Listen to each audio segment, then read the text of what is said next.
Welcome to the mammoth steppe of what will one day be central Ukraine.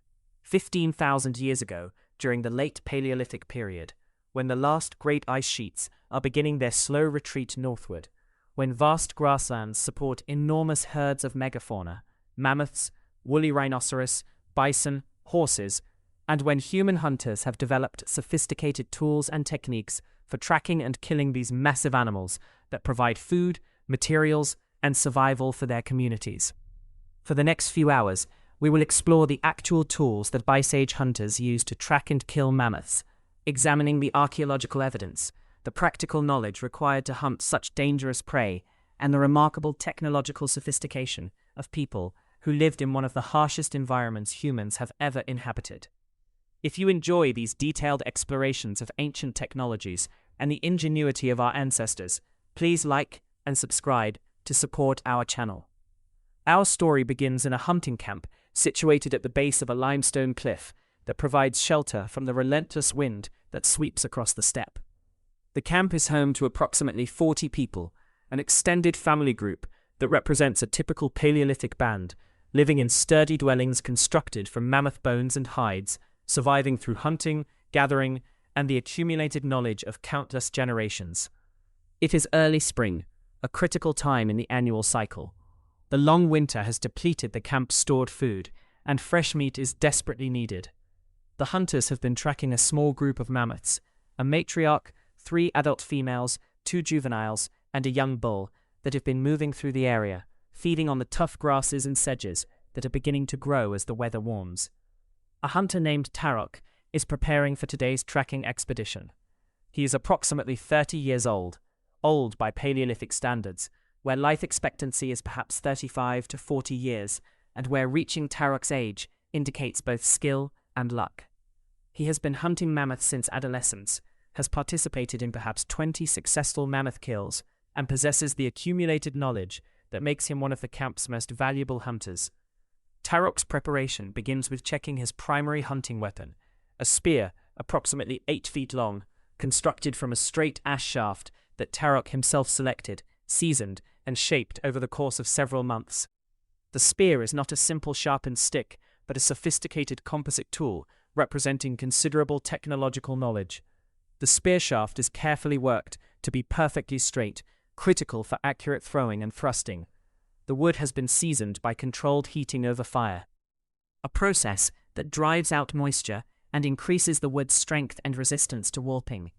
The shaft's surface has been smoothed using flint scrapers, creating a finish that is comfortable to grip and that reduces air resistance during flight. But the most important component is the spear point, not simply sharpened wood, but a carefully crafted stone point hafted to the shaft. The point is made from high-quality flint, shaped through a sophisticated process called pressure flaking that allows the creation of extremely sharp, precisely shaped implements.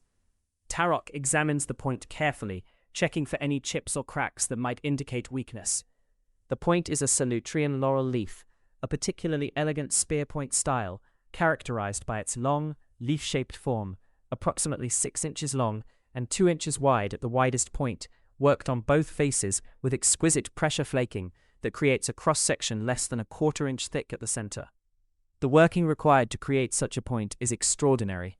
The flint snapper, a specialist craftsman in the camp, must first select high-quality flint, then rough out the basic shape through percussion flaking, striking the stone with a hammerstone to remove large flakes, then refine the shape through pressure flaking, using a bone or antler tool to press off tiny flakes, gradually thinning and shaping the point to its final form.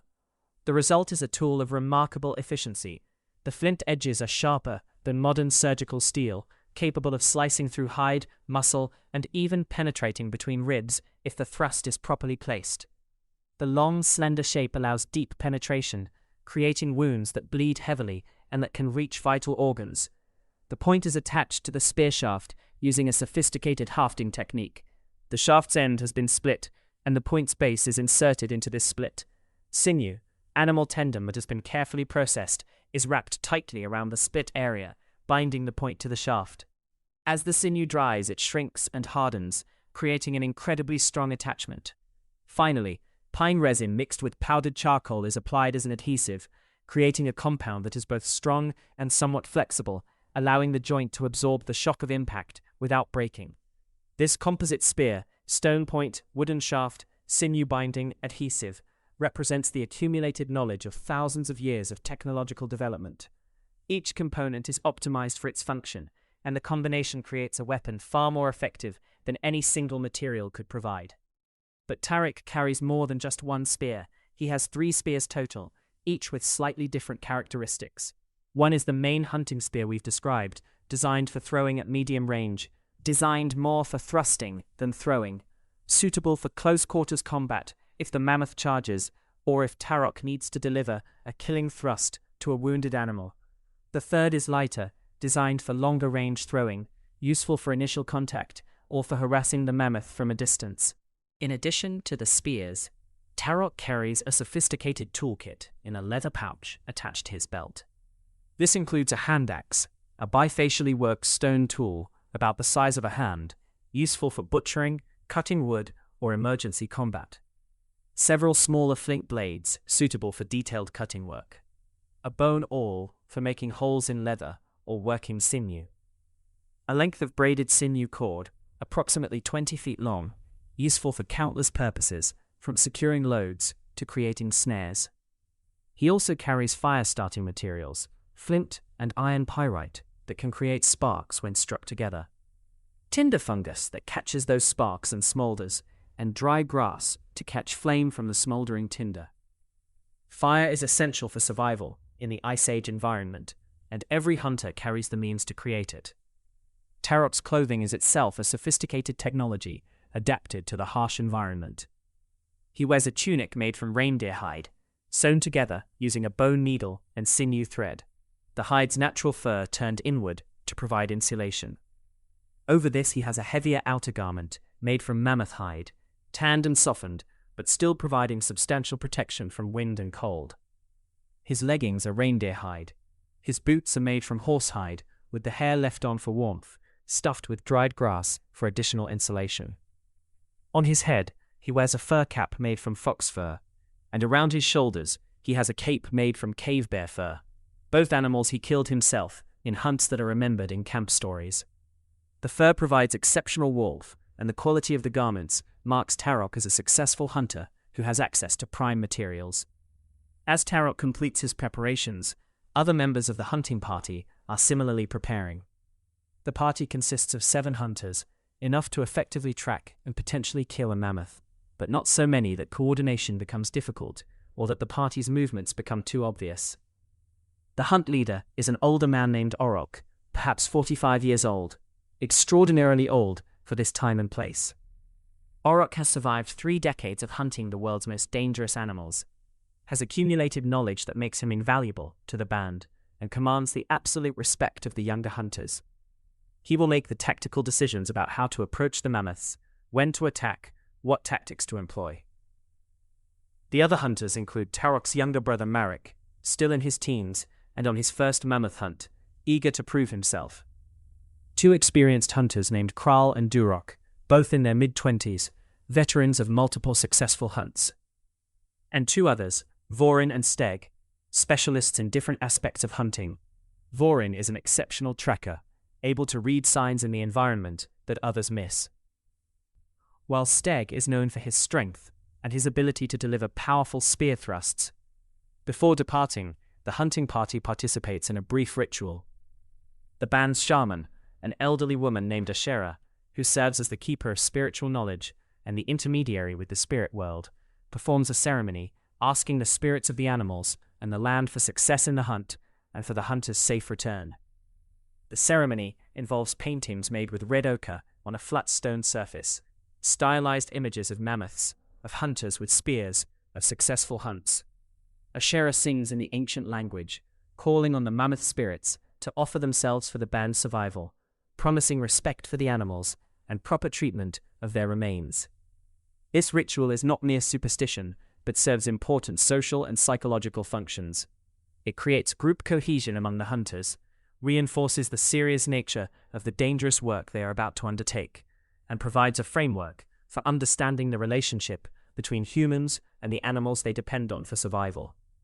As the ritual concludes and the sun climbs higher in the sky, the hunting party sets out from camp, moving across the vast grassland toward the area where the mammoth group was last observed.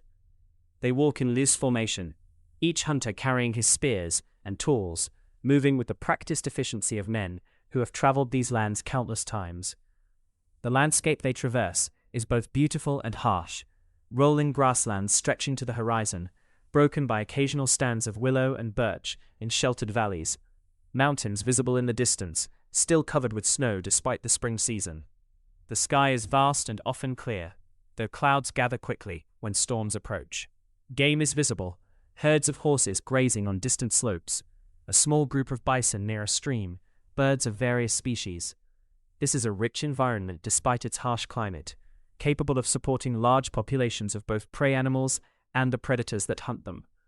As the hunters walk, they are constantly observing, looking for signs of the mammoths they're tracking, noting other game that might be hunted if the mammoth hunt fails, watching for dangerous predators like cave lions or short-faced bears that could threaten the hunters themselves.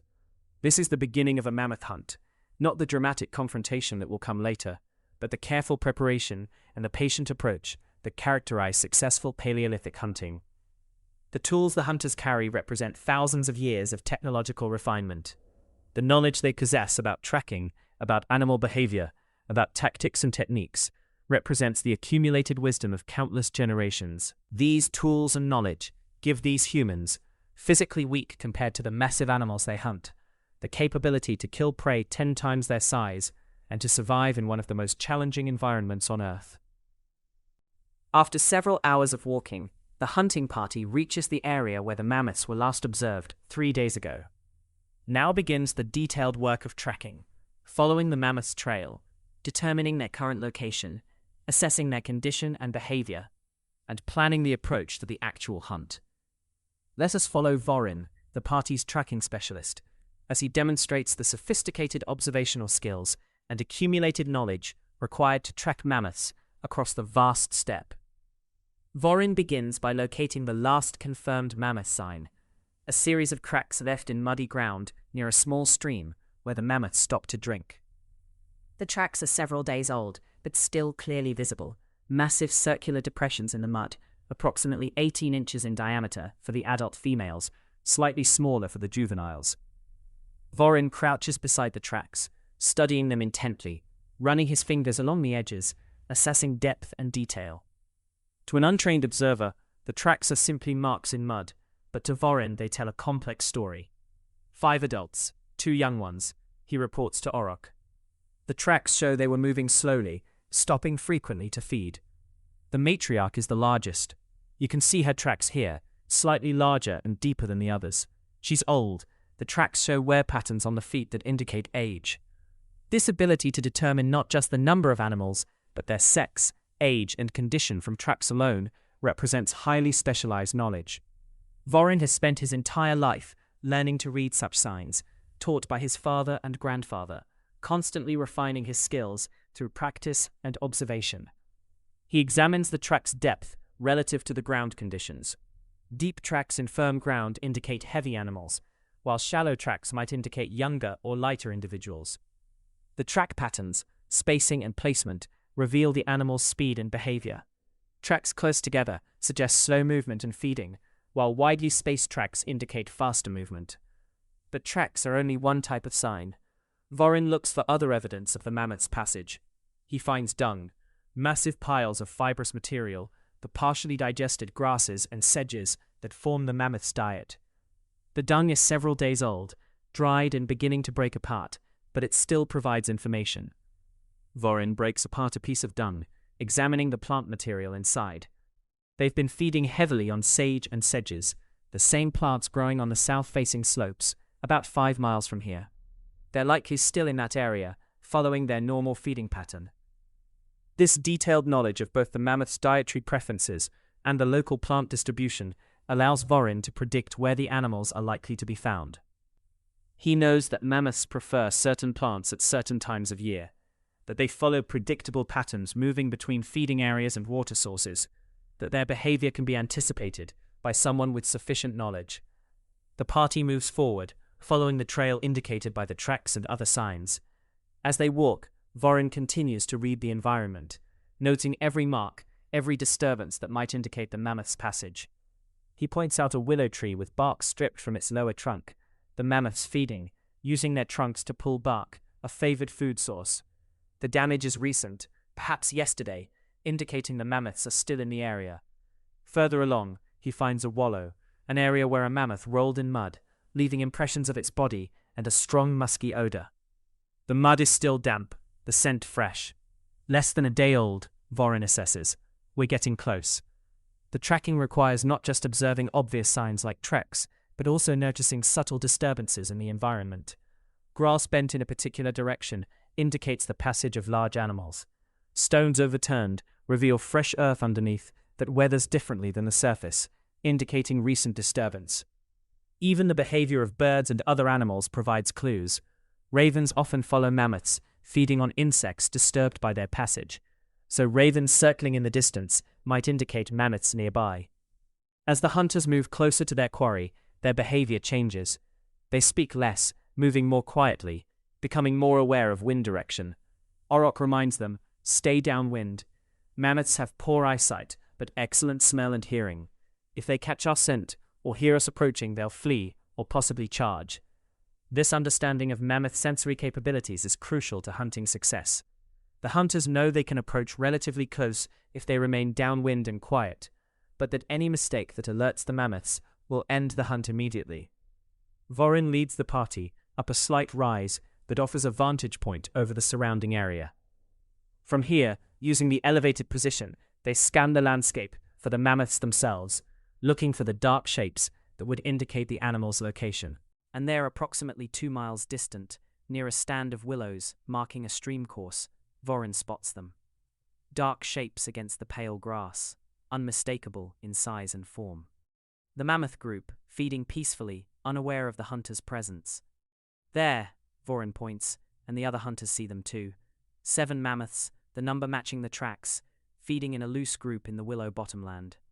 Auroch studies the situation carefully, assessing the tactical challenge. The mammoths are in relatively open ground, but the willows and the slight undulations in the terrain offer some cover for approach. The wind is currently from the northwest, which means the hunters can approach from the south and west without their scent reaching the animals. But simply finding the mammoths is only the beginning. Now comes the more difficult work approaching close enough to attack, selecting which animal to target, coordinating the hunter's efforts to bring down an animal that weighs perhaps 5 or 6 tons, and that can easily kill a human with a single blow from trunk or tusk or simply by trampling. Auroch makes his assessment and his plan. We'll circle to the west, staying in the low ground to remain hidden. The young bull is at the edge of the group, he's our target. Younger than the adults but large enough to provide substantial meat. Less dangerous than the matriarch or the adult females who will defend their young. This target selection reflects sophisticated understanding of both hunting tactics and group dynamics. The young bull, perhaps 15 years old and weighing approximately 4 tons, is old enough to provide substantial food but young enough to be less formidable than a full-grown adult. Being on the periphery of the group makes him more accessible and reduces the risk of multiple mammoths attacking the hunters. We'll use the driving tactic, Auroch continues. Tarok and I will approach from the west with the primary attack. The rest of you will position yourselves to cut off escape routes and to deliver additional spears if needed. The goal is to wound him seriously enough that he separates from the group, then we'll pursue and finish him. This tactical plan coordinating multiple hunters, using positioning to control the mammoth's movement, planning for a sustained effort, rather than trying to kill the animal with a single strike, reflects the accumulated tactical knowledge of Ice Age hunters. The hunters begin their approach, moving slowly and carefully, using every bit of cover the terrain offers, constantly checking wind direction, maintaining absolute silence. This stalk might take hours, but patience is essential. A rushed approach that alerts the mammoths will waste the entire effort of the past days. As they move closer, individual mammoths become more distinct. The hunters can see the matriarch, a massive female, perhaps 50 years old, her tusks worn from decades of use, her body scarred from encounters with predators and rivals. She is the group's leader, the experienced individual whose knowledge of the landscape and whose vigilance protects the group from danger. They can see the adult females, slightly smaller than the matriarch but still formidable, each weighing 4 or 5 tons. The juveniles, perhaps 5 years old, still dependent on their mothers but beginning to feed independently. And their target, the young bull, at the edge of the group, feeding on willow bark, his tusks still relatively short and straight, not yet developed into the dramatic curves of full maturity. The hunters' hearts pound as they approach to within perhaps 200 yards, close enough to see individual details of the mammoth's appearance, close enough to smell the musky odor of the animals, close enough that any mistake will be immediately noticed. This is the moment of maximum tension. The hunters are committed to the approach, but have not yet initiated the attack. They are positioned as close as they dare, preparing for the violent action that will begin within the next few minutes. Auroch signals to the other hunters to take their positions. Slowly, carefully, they spread out, each moving to his assigned location, creating a loose semicircle that will allow them to attack from multiple directions and to cut off the bull's escape routes. Tarok finds his position in a slight depression that offers cover, approximately 100 yards from the young bull. He checks his primary spear one final time, ensuring the point is secure, the shaft straight, the weapon ready. His hands are steady despite his racing heart. This is his 20th mammoth hunt, but the danger and the intensity never diminish. He looks to Auroch, waiting for the signal to begin the attack. Auroch is watching the mammoths carefully, waiting for the optimal moment when the young bull is slightly separated from the group, when the wind is steady, when the hunters are all positioned correctly. Then Auroch raises his spear, the signal. The hunt is about to begin. At Auroch's signal, Tarok and the hunt leader rise from their concealment and begin running toward the young bull mammoth, closing the distance rapidly, while the animal is still unaware of their presence. The other hunters remain in their positions, ready to intercept if the mammoth flees in their direction, or to provide supporting attacks as needed. The mammoth detects the approaching humans when they are approximately 70 yards away. His head lifts, trunk raising to test the air, small eyes trying to locate the source of the disturbance. He trumpets, a loud, harsh sound of alarm, and the entire mammoth group reacts, the females moving to protect the juveniles, the matriarch turning to face the threat. But Tarok and Auroch are focused on their target. As the young bull begins to turn, preparing to flee, Tarok stops his run and brings up his primary weapon. Not the spear he's been carrying, but an atlatl, or spear thrower, a sophisticated tool that multiplies the power and range of thrown spears. The atlatl is a wooden shaft approximately 2 feet long with a handle at one end and a hook or socket at the other that engages with the butt end of a specialized throwing spear. The throwing spear is lighter and longer than the handheld spears we saw earlier, approximately 6 feet long, specifically designed for use with the atlatl. To use the atlatl, Tarok holds the handle, positions the throwing spear along the atlatl's shaft with its butt end engaged in the hook, and then throws with a motion that combines arm, shoulder, and torso rotation. The atlatl effectively extends his arm length, creating additional leverage that multiplies the velocity of the thrown spear. The physics are simple but effective. The longer the lever, the greater the velocity achieved at the tip. The atlatl essentially adds 2 feet to Tarok's arm length, allowing him to throw the spear with perhaps 50% more velocity than he could achieve with arm strength alone. This increased velocity translates to greater range, flatter trajectory, and most importantly, much greater penetrating power on impact. Tarok's throw is the result of years of practice and muscle memory. His body rotates, his arm extends, the atlatl whips forward, and the spear releases at the optimal moment in the throwing motion, flying toward the mammoth with tremendous velocity. The spear covers the 60 yards to the target in less than 2 seconds, striking the young bull in the shoulder area, behind the front leg, where the ribs are less protected and where vital organs lie beneath. The flint point, driven by the kinetic energy of the thrown spear, penetrates through the thick hide and several inches into the muscle beneath. The mammoth bellows in pain and rage, spinning to face his attacker, trunk raised, tusks presented as weapons. Blood flows from the wound, not a gushing arterial bleed, but a steady flow that indicates significant damage to muscle and possibly to internal structures. Auroch's spear follows a second later, also thrown with an atlatl, also striking the mammoth's shoulder area from a slightly different angle. Now the young bull has 2 spears embedded in his shoulder, both causing pain and bleeding, both restricting his movement. The mammoth charges toward Tarok and Auroch, moving with shocking speed despite his massive size. Mammoths can run at perhaps 25 miles per hour, faster than a human can sprint. But the hunters have anticipated this and are already running, not directly away but at an angle, making the mammoth alter his course, buying time for the other hunters to engage. Kral, positioned to the mammoth's right, rises from concealment and throws his own atlatl cast spear, striking the mammoth in the flank. Duroc follows from another position, his spear hitting near the hip. Now the mammoth has 4 spears embedded in his body, each creating wounds that bleed and that restrict movement. The young bull stops his charge, confused and in pain, spinning to try to locate all of his attackers.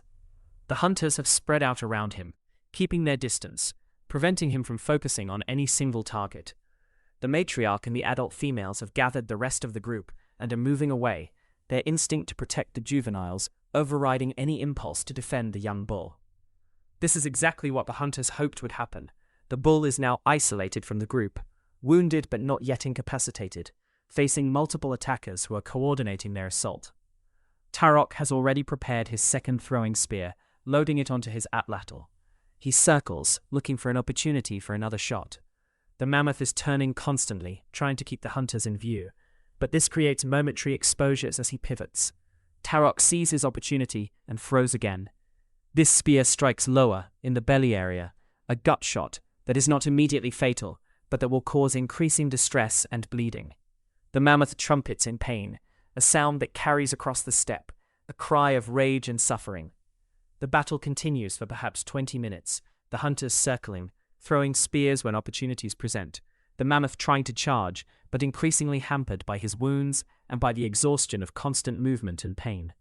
More spears strike home, some thrown from atlatls, some cast by hand when hunters find themselves at close range, each adding to the cumulative damage. The young bull's movements become progressively slower and less coordinated. He has perhaps a dozen spears embedded in various parts of his body. He has lost significant blood, and the pain and shock are overwhelming his ability to respond effectively.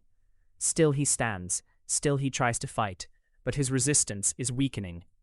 Orok makes the decision that the mammoth is sufficiently weakened for the final phase of the attack. He signals to the hunters to close in with their thrusting spears, heavier weapons designed not for throwing, but for delivering powerful close-range strikes to vital areas. This is the most dangerous phase of the hunt. The mammoth, though weakened, is still capable of killing with a blow from his trunk or tusks, or simply by collapsing on a hunter who gets too close. But the animal must be finished. Leaving him to die slowly from wounds would be both cruel and wasteful, as the carcass might be claimed by scavengers, or might travel far before finally collapsing. Tarok and Steg approach from different sides, each carrying a heavy thrusting spear. They move in coordination, one drawing the mammoth's attention, while the other seeks an opening for a vital thrust. The mammoth swings his trunk at Tarok, who dodges back, while Steg lunges forward, driving his spear between the ribs, toward the heart and lungs. The spear penetrates deep, the long flint point reaching vital organs. The mammoth shudders, blood flowing from his mouth, his breathing becoming labored. He tries to turn towards Steg, but Tarok is already moving in from the other side, delivering his own thrusting strike to the same vital area.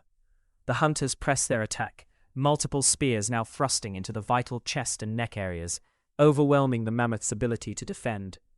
Within minutes, the massive animal's legs begin to buckle. He tries to remain standing, but the cumulative damage is too great. He falls to his knees, then onto his side, his breathing ragged and gurgling with blood. Orok approaches cautiously, waiting for the moment when he can deliver the coup de grace without risk. When the mammoth's movements become minimal, when it's clear the animal is dying, Orok steps close and drives his spear into the base of the skull, severing the spinal cord, ending the mammoth's suffering instantly. The massive body shudders and is still. The hunt is over. The hunters have succeeded in killing a 4-ton mammoth, using nothing but stone-tipped spears, wooden atlatls, and their accumulated knowledge and coordinated tactics. The hunters stand for a moment in silence, processing what they've accomplished, catching their breath, coming down from the adrenaline of combat. Then they begin the practical work that will occupy the rest of the day and potentially several days beyond, butchering the mammoth and transporting the meat and valuable materials back to camp. But first, a brief ritual. Orok kneels beside the mammoth's head, speaking words of respect and thanks to the animal's spirit, acknowledging the mammoth's sacrifice, promising that the band will use every part of the animal and waste nothing. This is not sentimentality, but an important expression of the relationship between hunters and prey, the recognition that the hunter's survival depends on the animals they kill, and that this creates obligations and responsibilities. As the ritual concludes, the hunters begin assessing their prize. A young bull mammoth of approximately 4 tons will provide an enormous quantity of meat, perhaps 3 tons of edible material once the carcass is fully butchered. This meat, if successfully transported to camp and preserved, could feed the band for weeks or even months. But the mammoth provides more than just meat. The hide will be used for clothing, for shelter materials, for countless other purposes. The bones, massive, strong structural elements, will be used for building, for tools, for fuel. The ivory tusks are valuable for carving, for making tools, for trade. The sinews provide cordage and binding materials. The fat can be rendered for cooking, for waterproofing, for lamp fuel. Even the hair has uses. Every part of this animal represents resources that the band desperately needs for survival. The hunter's success today means the band will eat well, will have materials for essential tasks, will survive to face the challenges of another season in the Ice Age world. As the sun begins its descent toward the horizon, the hunters begin the butchering work, using their stone tools to open the massive carcass and begin the process of transforming this dead mammoth into the resources that will sustain their people. The butchering of a mammoth requires specialized tools and considerable knowledge of anatomy and technique. Let us follow the hunters as they demonstrate the sophisticated stone tools and the practical expertise required to process a 4-ton animal in the field. Tarok and the other hunters begin by positioning themselves around the mammoth carcass, assessing how to approach the butchering. The animal lies on its side, which provides relatively good access to most areas.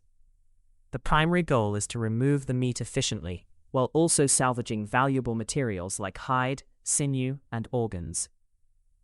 The first tool Tarok employs is a large bifacial hand axe, a stone tool approximately 8 inches long and 4 inches wide, worked on both faces to create sharp cutting edges around the entire perimeter. This tool, made from high-quality flint, took hours to create through careful percussion flaking, but it is extremely effective for heavy cutting work. Tarok uses the hand axe to make initial cuts through the thick mammoth hide, which is approximately 1 inch thick and extremely tough. The flint edge, sharper than modern steel, slices through the hide with practiced strokes. Tarok cutting along the belly line and along the legs, creating access points that will allow the hide to be peeled back. "We'll remove the hide first," Orok directs. "It needs to be kept as intact as possible for maximum usefulness." The hide removal requires multiple hunters working in coordination. As Tarok and others make the initial cuts, Kral and Durok begin pulling the hide away from the underlying muscle, using a combination of careful knife work to separate connective tissue and pure strength to peel the thick hide back. The knives being used for this detailed work are blade tools, long, thin flakes of flint that have been struck from specially prepared stone cores. These blades are typically 4 to 8 inches long and perhaps 1 inch wide, with extremely sharp edges along their length. Some are hafted into wooden handles, creating knife-like tools. Others are simply held directly in the hand, with one edge deliberately dulled to allow safe gripping, while the opposite edge remains razor-sharp for cutting. The blade technology represents a significant advancement over earlier stone tool traditions.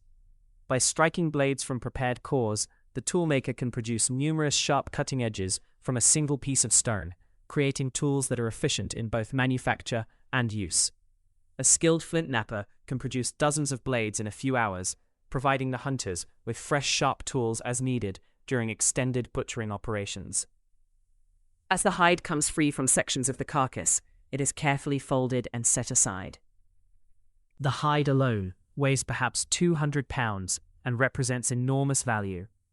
It will be transported back to camp, where it will undergo extensive processing, being scraped clean of remaining fat and tissue, being stretched and dried, being tanned using various methods to create a supple, durable material.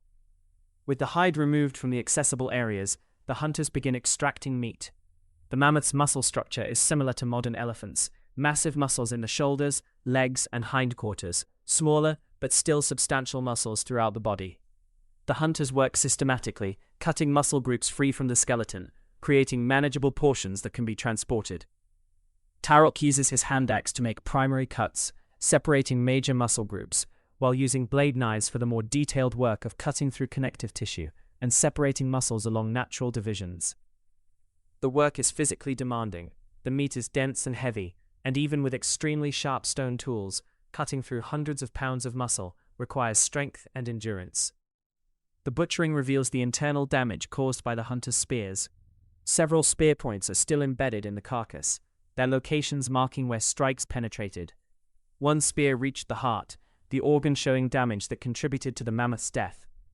Several others penetrated deep into the chest cavity, damaging lungs and blood vessels. These spear points must be carefully extracted. They are valuable and time-consuming to make, and losing them to a carcass would be wasteful. Tarok carefully cuts around one embedded point, feeling along the shaft to determine the point's orientation, then grasping the shaft and pulling the entire spear free. The stone point is intact, though it will need to be resharpened before its next use. Other spear points are similarly recovered, with only 2 broken beyond repair from the stresses of the hunt and from striking bone. As muscle groups are separated from the skeleton, they are set aside in organized piles. The tongue, a delicacy weighing perhaps 50 pounds, is carefully removed. The organ meats, heart, liver, kidneys, are extracted, these being particularly prized for their nutritional density and flavor. The hunters sample some of the organ meat raw, fresh blood providing hydration and nutrients after the exertions of the hunt. The work continues through the afternoon and into the evening. Butchering a mammoth is not something that can be completed in a few hours. It is an extended operation that will likely take a full day or more. The hunters work efficiently but carefully, ensuring that meat is not contaminated with dirt or hair, that valuable parts are properly salvaged, that nothing essential is wasted. As dusk approaches, Orok makes a decision about how to proceed. We'll establish a temporary camp here tonight. Continue butchering tomorrow. We'll need to send runners back to the main camp to bring additional people to help with transporting all this meat. This is standard procedure for a successful mammoth hunt. The band cannot simply carry 4 tons of meat and materials back to camp. It would require many tricks by the entire group. Instead, runners will return to camp with news of the successful hunt, and the entire band will likely relocate to the kill site, establishing a temporary camp from which they can butcher, process, and prepare the mammoth's resources. 2 of the younger hunters, Marek and another, are designated as runners. They will travel through the night, navigating by the stars, covering the approximately 15 miles back to camp to bring the news. The rest of the hunting party will remain with the carcass, continuing to butcher and protecting the meat from scavengers. As the runners depart and darkness falls, the remaining hunters build a fire, both for warmth and for protection against predators that might be attracted by the smell of blood and fresh meat. Cave lions, cave hyenas, even the occasional cave bear might investigate a mammoth kill, and the hunters must be prepared to defend their prize. They construct a rough shelter using materials at hand, the mammoth's own ribs and hide providing structure, grass and brush filling in gaps. It is crude, but adequate for a night's protection from the wind. They establish a watch rotation, ensuring that someone is always alert for approaching danger. As they settle in for the night, some of the hunters work on tool maintenance. Stone tools dull with use, and the extensive butchering has dulled many cutting edges. The hunters use pressure flaking tools, bone or antler implements with pointed tips, to resharpen blade edges, pressing off tiny flakes to renew the cutting surface. This tool maintenance is as important as the initial tool creation. A well-maintained stone tool can be resharpened many times, extending its useful life considerably. The hunters carry resharpening tools as part of their standard kit, allowing them to maintain their implements in the field without needing to return to camp. Tarok works on resharpening a blade that he dulled during butchering, carefully applying pressure to the edge, feeling for the feedback that indicates a flake is ready to detach, working systematically along the blade's length to create a new sharp edge. The work requires concentration and skill. Applying too much pressure can break the blade, too little accomplishes nothing, and the angle must be precisely controlled to create the optimal edge geometry. As the work continues by firelight, the hunters discuss the day's events, analyzing the hunt, identifying what worked well and what could be improved, sharing observations about the mammoth's behavior, planning tomorrow's continued butchering. This continuous learning and knowledge sharing is how hunting expertise is maintained and improved across generations. Orok, as the most experienced hunter, offers observations. The young bull's charge when first wounded was faster than I expected. Next time, we should position backup hunters specifically to intercept charges, not just to block escape routes. And our spear throws from the east side were less effective because we were shooting into the sun. We should try to attack from positions where sun is behind us. These tactical lessons, learned from experience and from analyzing both successes and failures, are how Ice Age hunters refined their techniques and increased their success rates. Each hunt was both an opportunity for obtaining food and a learning experience that improved future hunts. As midnight passes and the watch rotation continues, the camp settles into quiet vigilance. The fire burns steadily, illuminating the scene, the partially butchered mammoth, the hunters resting or working on various tasks, the vast steppe stretching away into darkness. Tomorrow will bring continued work, and in a day or two, the band will arrive to help complete the processing and to benefit from the hunter's success. This is the reality of Ice Age mammoth hunting, not just the dramatic moment of the kill, but the extended effort of processing the results, the sophisticated tools and techniques required for efficient butchering, the careful planning and organization needed to maximize the value obtained from these massive animals. 2 days after the successful hunt, the entire band has relocated to the kill site, establishing a temporary camp from which they can complete the butchering and processing of the mammoth. The scene is now one of intense, organized activity, 40 people working on various tasks, all related to converting the raw materials of the mammoth carcass into usable forms. Let us observe the various processing techniques and the specialized tools employed for this work, following several different individuals as they demonstrate different aspects of mammoth processing. Near the carcass itself, a group of men, led by Orok, continues the butchering work, now with the advantage of additional labor and tools. They have brought specialized heavy-duty tools from the main camp, large chopping tools made from quartzite cobbles, useful for breaking through the mammoth's heavy bones to access marrow. The marrow extraction is important work. Bone marrow is extremely nutritious, rich in fats and calories, highly valued in a diet that must provide enough energy for survival in a harsh environment. But accessing marrow requires breaking open massive bones that are designed to support a multi-ton animal. Orok demonstrates the technique. A femur bone, the thigh bone of the mammoth, lies on a flat stone that serves as an anvil. Orok positions a heavy quartzite chopper, a stone tool weighing perhaps 10 pounds, roughly shaped but with a solid edge, against the bone's shaft at an angle. Another hunter uses a large hammerstone to strike the chopper, driving it into the bone with enormous force.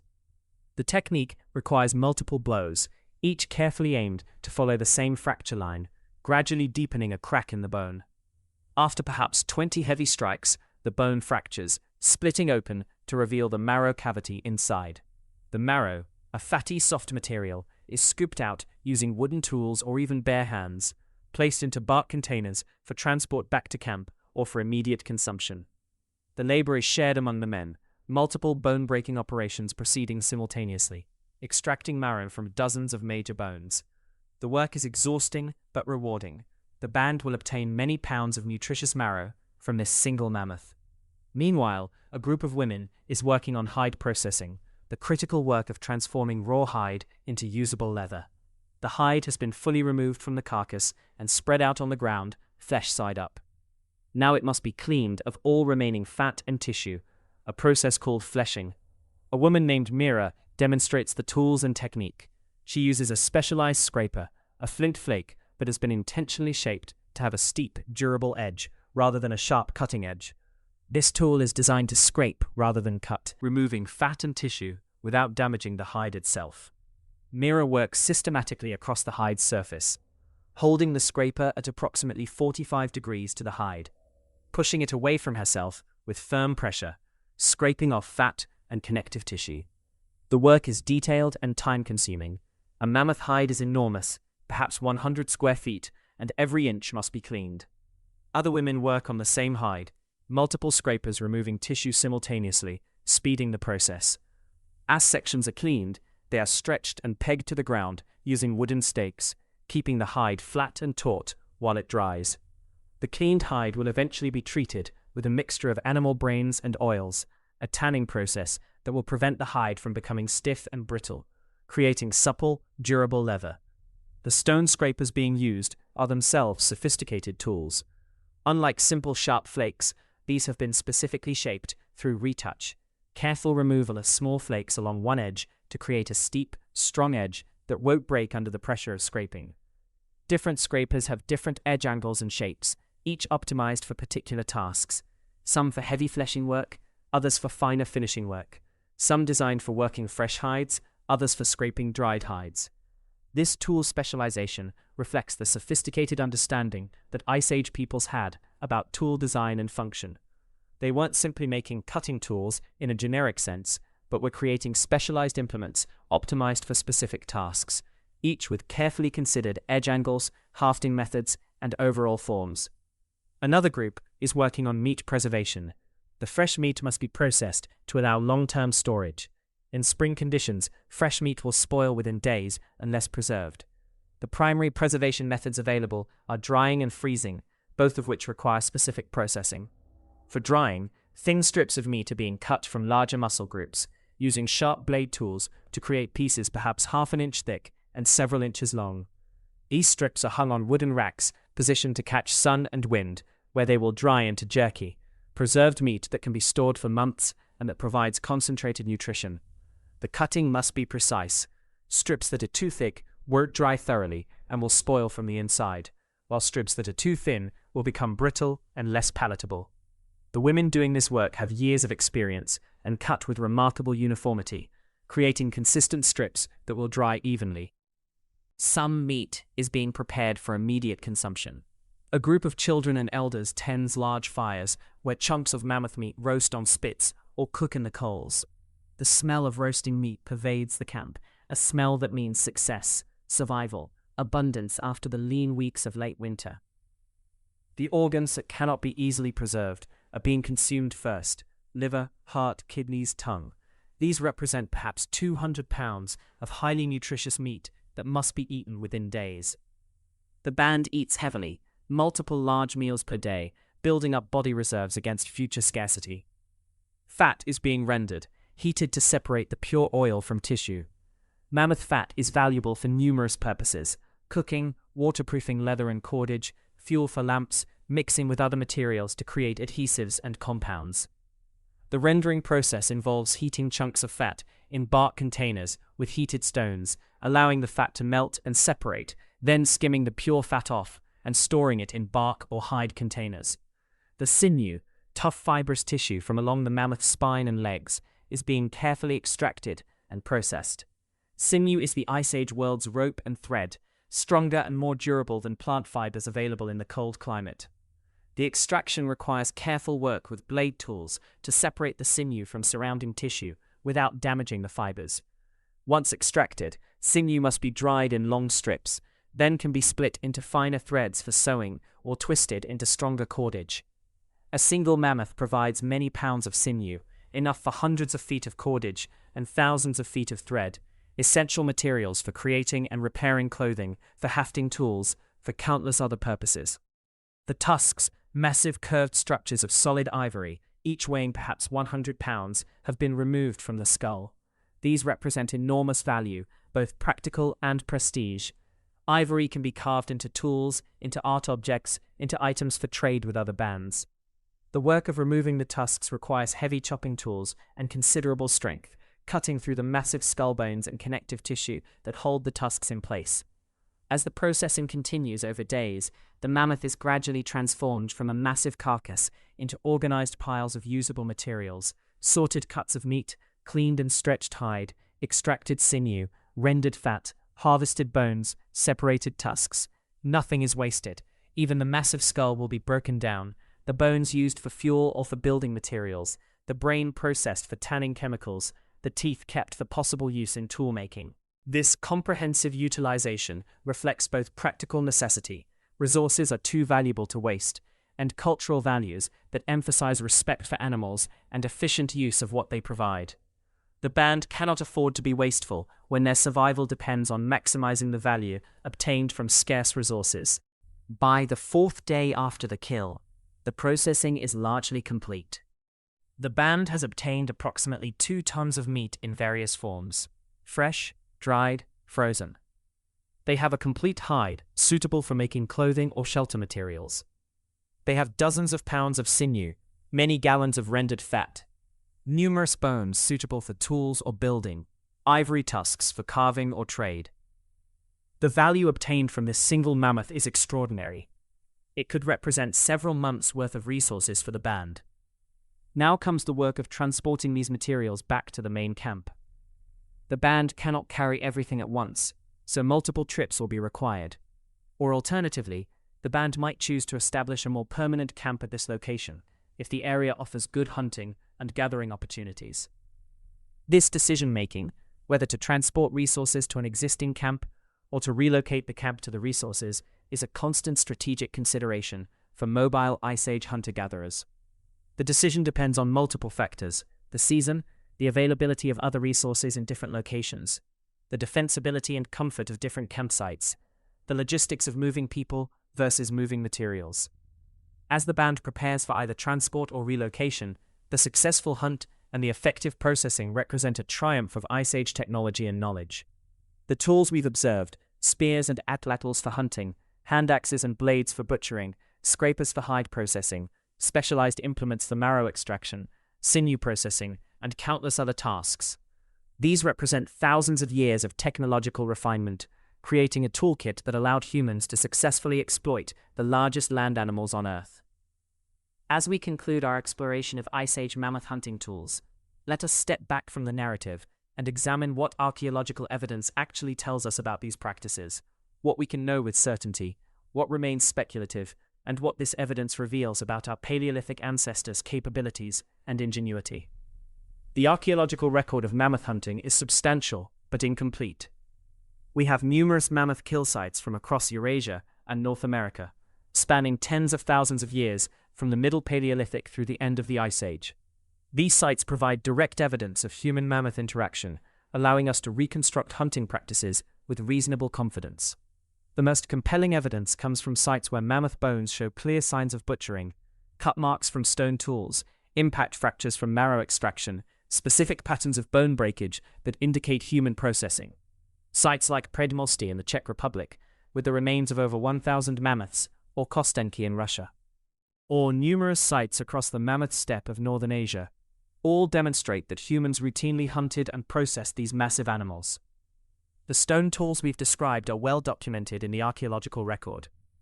Bifacial hand axes, blade tools, specialized scrapers, atlatl weights, all of these have been found at Paleolithic sites, often in association with mammoth remains.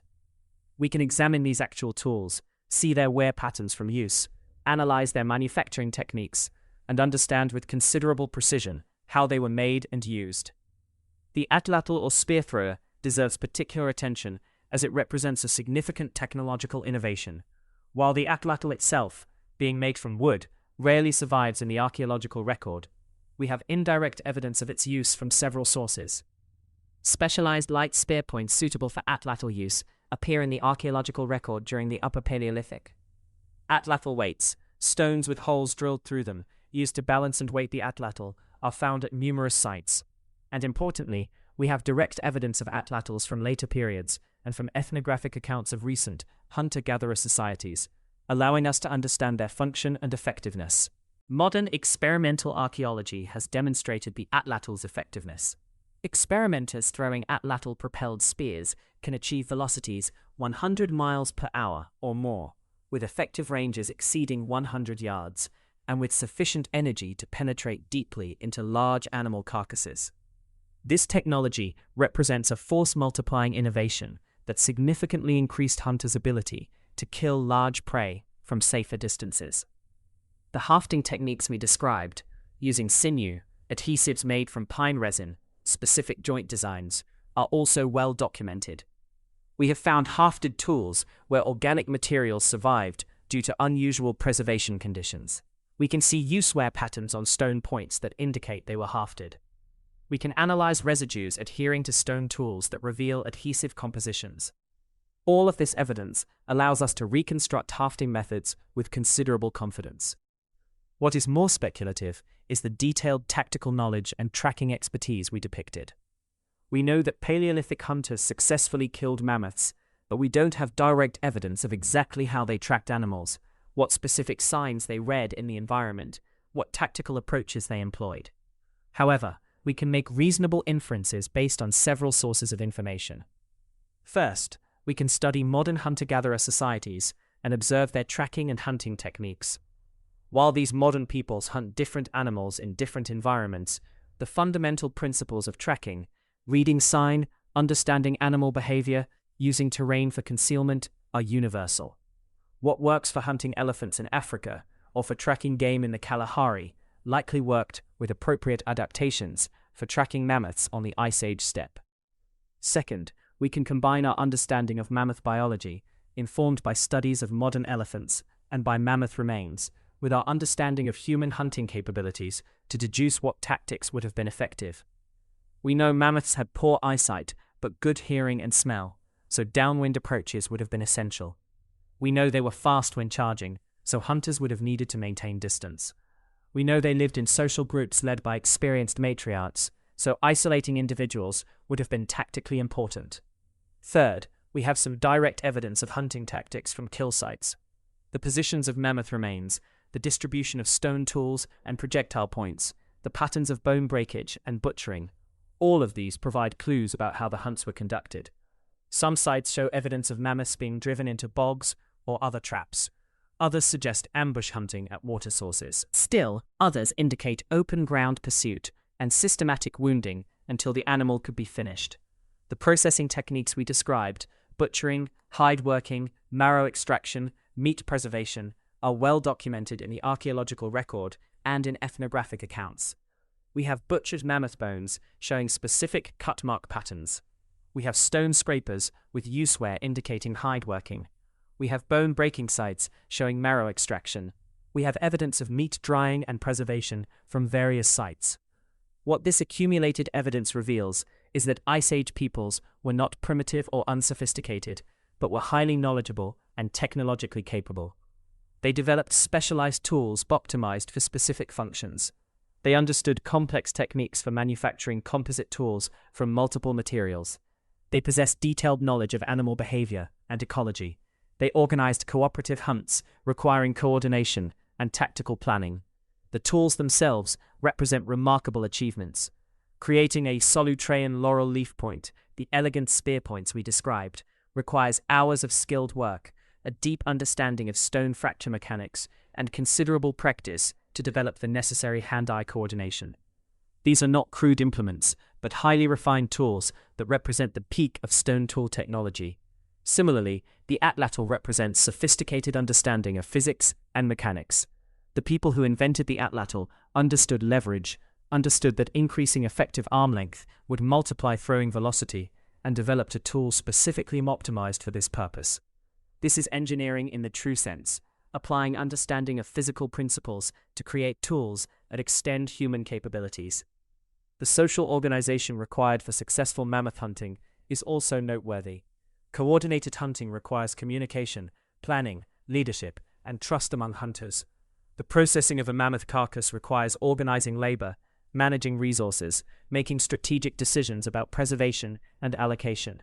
These are complex social behaviors that indicate sophisticated human societies.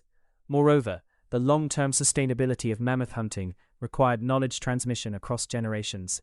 Young hunters like Marek in our narrative needed to learn complex skills from experienced hunters like Orok and Tarok. This required teaching, practice, cultural institutions that valued and preserved knowledge. It required languages capable of communicating complex ideas, social structures that facilitated learning, and cultural systems that motivated individuals to master difficult skills. The archaeological evidence shows that this knowledge transmission was effective. Mammoth hunting continued successfully for thousands of years across vast geographical areas, indicating that the necessary knowledge was maintained and transmitted across many generations and many different human populations. It's worth noting what happened when this relationship between humans and mammoths ended. The mammoths went extinct approximately 10,000 years ago, with some isolated populations surviving slightly longer on islands. The causes of mammoth extinction are debated: climate change, human hunting, or more likely a combination of factors. But the extinction demonstrates that the relationship was not sustainable indefinitely. That human hunting pressure combined with environmental changes eventually exceeded the mammoths' ability to maintain their populations. This raises important questions about sustainability and human impacts on environments, questions that remain relevant today. Ice Age hunters successfully exploited mammoths for thousands of years, developing remarkable tools and techniques for doing so. But ultimately, whether through deliberate overhunting or through inadvertent impacts combined with climate change, this relationship ended with the mammoth's extinction. As we conclude our exploration, we can appreciate the sophistication of Ice Age mammoth hunting while also recognizing its limits. The tools, atlatls, composite spears, specialized stone implements, represent remarkable human ingenuity. The knowledge required to track and kill mammoths demonstrates impressive observational and cognitive capabilities. The social organization necessary for successful hunts and processing indicates complex human societies. But we should also recognize that these were real people facing real challenges, not romanticized noble savages living in harmony with nature. They were humans struggling to survive in difficult conditions, using every tool and technique at their disposal, sometimes succeeding brilliantly, sometimes failing tragically, always adapting and innovating in response to their circumstances. The archaeological record preserves the tools they created and the traces of their activities, allowing us to reconstruct their practices and to marvel at their achievements.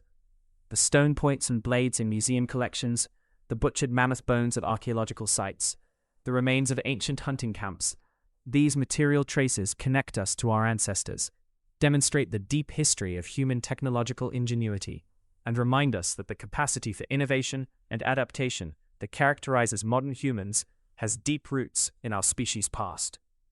The Ice Age hunters who tracked mammoths across the steppe, who hurled atlatl-propelled spears with deadly accuracy, who butchered multi-ton carcasses using stone tools, who survived and even thrived in one of Earth's harshest environments, these people were our ancestors. And their tools and knowledge represent a crucial chapter in the human story, demonstrating capabilities that allowed our species to spread across the globe and to become the dominant presence we are today. Their legacy lives on, not just in the archaeological record, but in the fundamental human capacities for tool-making, for knowledge transmission, for cooperative action in pursuit of shared goals, capacities that were refined and demonstrated in the demanding work of tracking and hunting the greatest land animals of the Ice Age.